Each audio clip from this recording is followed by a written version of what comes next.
1824, a British duke visited the Hunter Valley on horseback.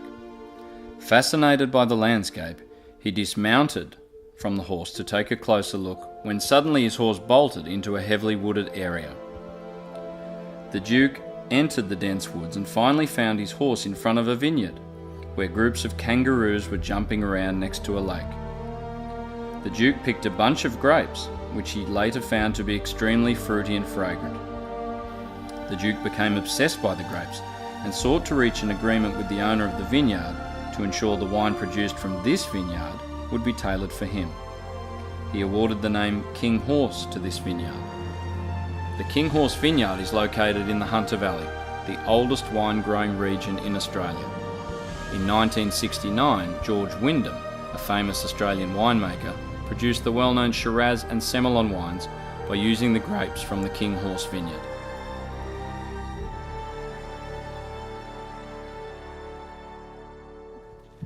Hello and welcome to Kinghorse International. My name's Candice and I am the Vineyard Manager.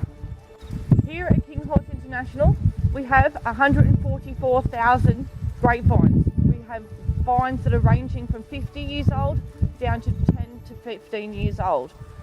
On our 50 to 60 year old vines we are able to produce some of the most premium grapes in the whole of this area of the Hunter Valley.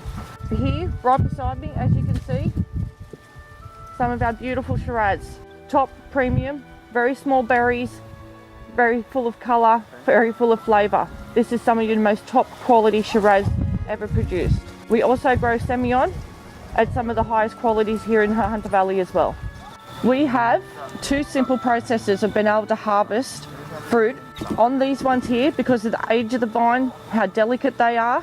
With us not wanting to do too much damage to them, we actually hand pick them. That's a simple process of actually going through and plucking them from the vine, putting them into a bucket and transporting them to the winery during the day, early morning periods when it's nice and cool.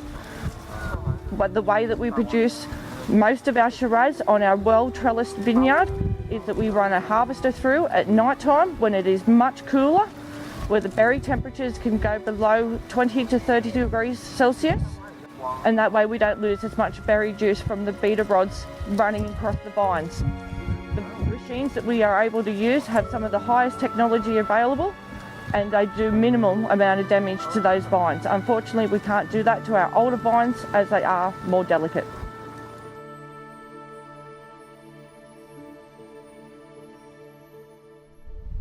Good afternoon, my name's Chris Tyrrell and welcome to our family winery Tyrrell's Wines here in the Hunter Valley, Australia.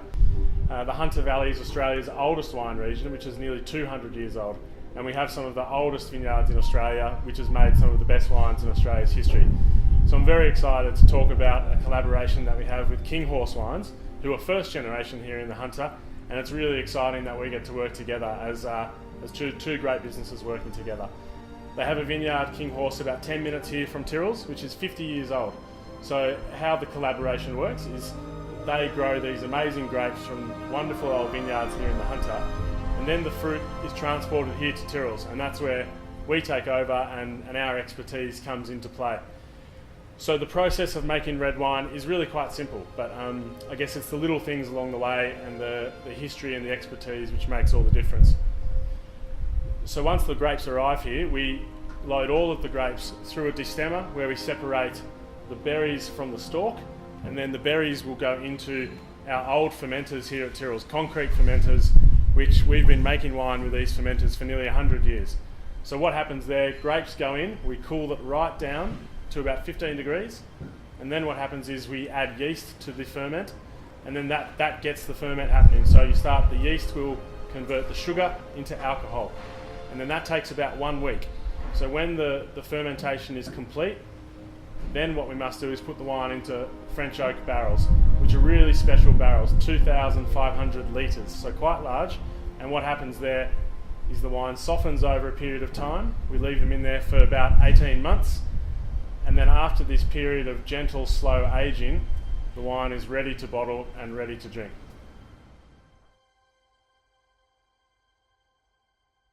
The bottling process is the final stage in the winemaking process, and it's arguably the most important stage Our main aim during the bottling process is to have minimal impact on the wine and to deliver a finished product in the same state that the winemaker delivers the product to us.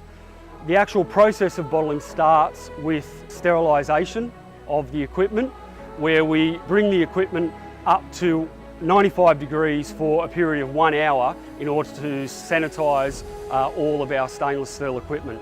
Once the bottles make their way into the filler, we need to rinse the bottles internally. This process is done using a mixture of CO2 and nitrogen, which also allows us to remove some of the oxygen from the bottle as well.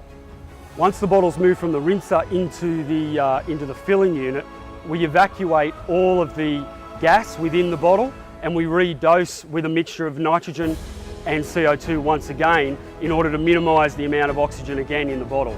Once the bottles leave the filler, we also gas the headspace again with inert gas in order to minimise oxygen contact. The next stage is to cork the bottles once we're in this full of vacuum within the bottle while inserting the cork. The point of the vacuum is to ensure that we don't have any leakage during the storage process. The final stage is to label the product. The bottles move down through the labeller. We apply a front, back and neck label, and we also apply any labels required for export.